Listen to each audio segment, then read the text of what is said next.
اعوذ باللہ من الشیطان الرجیم بسم اللہ الرحمن الرحیم قال اللہ الحکیم فی محکم کتابہ المجید وَإِذِ ابْتَلَىٰ إِبْرَاهِيمَ رَبُّهُ بِكَلِمَاتٍ فَأَتَمَّهُنَّ قَالَ إِنِّي جَاعِلُكَ لِلنَّاسِ إِمَامًا قَالَ وَمِن ذُرِّيَّتِي قَالَ لَا يَنَالُ أَهْلِ الظَّالِمِينَ صدق اللہ العلی العظیم۔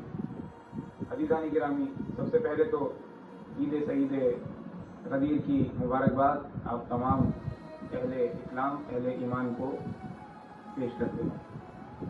اور جیسے کہ ہم سب جانتے ہیں کہ عید سعید غدیر کا رابطہ ہے اعلان ولایت اور اعلان امامت سے، اور جو آیہ مبارکہ ابھی تلاوت کی گئی اس میں بھی امامت کے بارے میں بتایا جا رہا ہے۔ امامت کس کی؟ جناب ابراہیم علیہ السلام کی، اور کہا جا رہا ہے کہ اس سے پہلے کہ امامت ان کو دی جائے جناب ابراہیم کو، ان کو مبتلا کیا گیا۔ یہ توجہ رہے عزیزان، یہاں پر امتحان کا لفظ استعمال نہیں ہو رہا بلکہ ابتلا کا لفظ استعمال ہو رہا ہے۔ قرآن جو ہے وہ ادبی لحاظ سے، فصاحت اور بلاغت کے لحاظ سے اپنا ثانی نہیں رکھتا۔ یہاں پر اسی وجہ سے ابتلا کا لفظ استعمال ہو رہا ہے کہ امتحان سے ایک لیول اوپر ابتلا کا درجہ ہے۔ ابتلا یعنی امتحان سخت آزمائش، اور اس سخت آزمائش کے ذریعے جب خداوند متعال اپنے بندوں کو کسی نعمت سے ہمکنار کرنا چاہتا ہے تو ان کو ابتلا میں مبتلا کرتا ہے، نہ کہ امتحان۔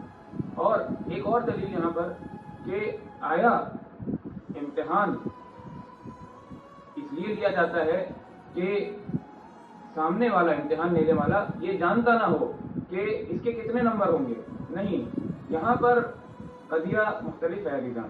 یہاں پر امتحان لینے والا یا ابتلا لینے والا علیم ہے، وہ ہر چیز پر علم رکھتا ہے۔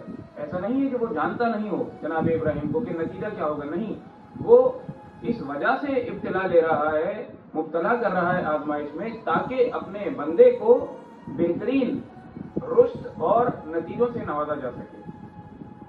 اور انشاءاللہ اس ابتلا کے نتائج کہ جو اس کا ایک نتیجہ امامت ہے کہ نبوت کو، نبی کو امام اور امامت سے نوازا گیا، یہ ایک بہترین اس کا رزلٹ دیا جا رہا ہے، اس کے بارے میں انشاءاللہ بعد میں گفتگو فرمائیں گے۔ السلام علیکم ورحمۃ اللہ وبرکاتہ۔